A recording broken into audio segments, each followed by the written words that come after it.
त्रेता युग में जब धरती पर अधर्म और अनाचार का बोलबाला था, रावण का राज्य पूरे ब्रह्मांड में भय फैलाता था। उसने कठोर तपस्या कर अनेक वरदान प्राप्त किए, जिससे उसका अहंकार बढ़ गया और वह स्वयं को भगवान समझ बैठा। रावण का आतंक इतना था कि देवता और अर्षि भयभीत हो गए। अंततः सभी देवताओं ने ब्रह्मा जी से प्रार्थना की और ब्रह्मा जी ने भगवान विष्णु से कहा कि इस अधर्मी का संहार केवल मानव रूप में जन्म लेने वाले कर सकते हैं। अयोध्या के महान राजा दशरथ की 3 रानियां थीं, कौशल्या, सुमित्रा और कैकई। पुत्र न होने के कारण उन्होंने अर्षि वशिष्ठ के परामर्श से पुत्रेष्ठ यज्ञ करवाया। यज्ञ के समय अग्निदेव प्रकट हुए और स्वर्ण पात्र में खीर दी। इसे तीनों रानियों में बांटा गया। इस खीर से कौशल्या के गर्भ में श्री राम, कैकई के गर्भ में भरत और सुमित्रा के गर्भ में लक्ष्मण और शत्रुघ्न ने प्रवेश किया। राम का जन्म चैत्र मास की शुक्ल नवमी को पुनर्वसु नक्षत्र और कर्क लग्न में हुआ, जिससे अयोध्या नगर में उत्सव और आनंद का वातावरण था। श्री राम का बचपन अत्यंत शांत, धर्मपरायण और मर्यादापूर्ण रहा। वे विवेकशील, ज्ञानी और साहसी थे। उनका जीवन मर्यादा और धर्म का आदर्श था। इसी कारण उन्हें मर्यादा पुरुषोत्तम कहा गया। राम ने अपनी शिक्षा अर्षि वशिष्ठ के आश्रम में ग्रहण की, जहां वे वेद, नीति, धनुर्विद्या और राजनीति में निपुण हुए। एक दिन महर्षि विश्वामित्र अयोध्या आए और राम व लक्ष्मण को अपने साथ जंगल भेजने का आग्रह किया।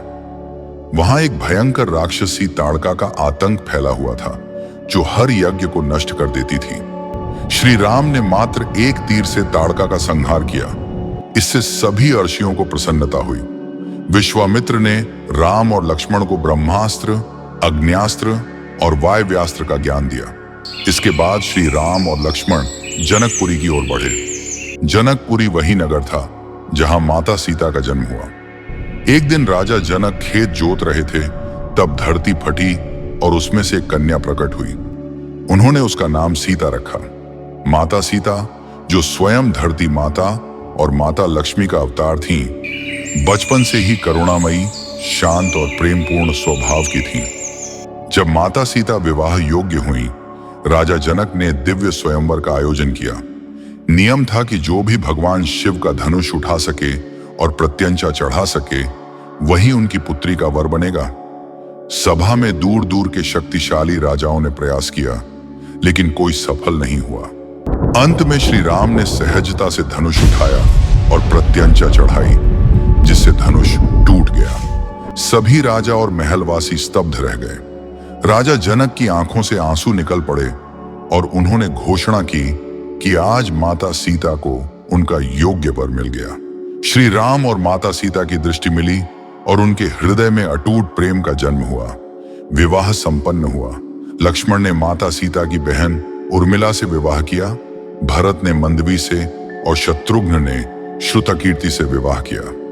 अयोध्या नगर उल्लास और दीपों से जगमगा उठा। राजा दशरथ ने श्री राम का राज्याभिषेक तय किया, परंतु कैकई का मन मंथरा की चाल में फंस गया। मंथरा ने कैकई को डराया कि यदि राम राजा बन गए तो भरत का महत्व घट जाएगा और उसका प्रभाव कम होगा। कैकई ने अपने 2 वरदानों का उपयोग किया। पहला, श्री राम को 14 वर्षों के वनवास भेजना और दूसरा, भरत को अयोध्या का राजा बनाना। श्री राम ने बिना क्रोध या दुख दिखाए वनवास स्वीकार कर लिया। माता सीता और लक्ष्मण ने भी उनके साथ जाने का निर्णय लिया। वनवास के दौरान श्री राम, माता सीता और लक्ष्मण पंचवटी पहुंचे। वहां रावण की बहन शूर्पणखा ने श्री राम को प्रेम प्रस्ताव दिया, जिसे राम और लक्ष्मण ने अस्वीकार किया। क्रोध में शूर्पणखा ने माता सीता पर हमला किया, जिससे लक्ष्मण ने उसकी नाक काट दी। यह घटना रावण तक पहुंची और उसने बदला लेने का निश्चय किया। रावण ने मारीच को स्वर्ण मृग का रूप देकर पंचवटी भेजा। माता सीता ने उसे देखकर श्री राम से उसे लाने का आग्रह किया। श्री राम मृग का पीछा करने गए। इस अवसर पर रावण साधु के वेश में माता सीता के पास आया और उनका हरण कर लिया। माता सीता को अशोक वाटिका में रखा गया, जहां रावण बार बार विवाह का प्रस्ताव देने लगा। लेकिन माता सीता ने सदैव श्री राम के प्रति अपनी निष्ठा और प्रेम को व्यक्त किया। इसी बीच हनुमान जी माता सीता से मिले। उन्होंने राम का संदेश और चूड़ामणि दिया। यह देखकर माता सीता को विश्वास और साहस मिला कि श्री राम जल्द ही उन्हें मुक्त करने आएंगे। हनुमान जी ने रावण के पुत्र अक्षय कुमार का वध किया और अपनी पूंछ से लंका को आग लगाई। श्री राम ने वानर सेना के साथ लंका पर आक्रमण किया। सेतु का निर्माण आरंभ हुआ और समुद्र देवता ने राम की भक्ति से प्रसन्न होकर मार्ग दिया। राम ने अंगद को शांतिदूत बनाकर भेजा, लेकिन रावण ने उन्हें ठुकरा दिया। रावण का भाई विभीषण श्री राम की शरण में आया और लंका का भावी राजा घोषित किया गया। अंततः हुआ महान युद्ध। मेघनाद ने लक्ष्मण को मूर्छित किया, जिसे हनुमान जी ने संजीवनी बूटी से बचाया। कुंभकर्ण और मेघनाद का वध हुआ। युद्ध के अंतिम चरण में श्री राम और रावण के बीच भयंकर संग्राम हुआ। रावण ने अपने 10 सिर और दिव्य अस्त्रों का प्रयोग किया, परंतु श्री राम ने अपनी शक्ति और विवेक से सभी को परास्त किया। ब्रह्मास्त्र से रावण का हृदय भेदा गया और उसका शरीर धरती पर गिरा। रावण की अंतिम सीख लक्ष्मण ने सुनी, श्रेष्ठ कार्यों को कभी स्थगित नहीं करना चाहिए। इस युद्ध ने केवल अधर्म का नाश नहीं किया, बल्कि धर्म, मर्यादा, प्रेम और निष्ठा का संदेश भी दिया। यह कथा हमें यह सिखाती है कि सच्चा प्रेम और धर्म हमेशा अडिग रहता है और मर्यादा का पालन करना जीवन का सर्वोत्तम आदर्श है। श्री राम और माता सीता का अटूट प्रेम आज भी हमें प्रेरित करता है और उनकी कथा सदियों तक जीवित रहेगी। दोस्तों, ये थी त्रेता युग की वह पवित्र कथा जिसमें श्री राम और माता सीता का प्रेम और धर्म की विजय हमें सिखाती है कि सच्चाई और मर्यादा हमेशा बनाए रखी जानी चाहिए।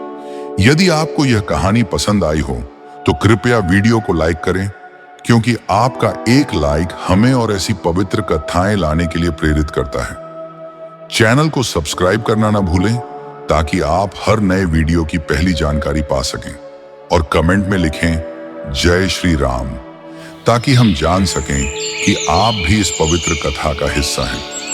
याद रखिए, यह केवल कहानी नहीं है, यह एक यात्रा है, धर्म, प्रेम और मर्यादा की यात्रा। श्री राम और माता सीता की यह दिव्य कथा हमेशा हमारे दिलों में जीवित रहे।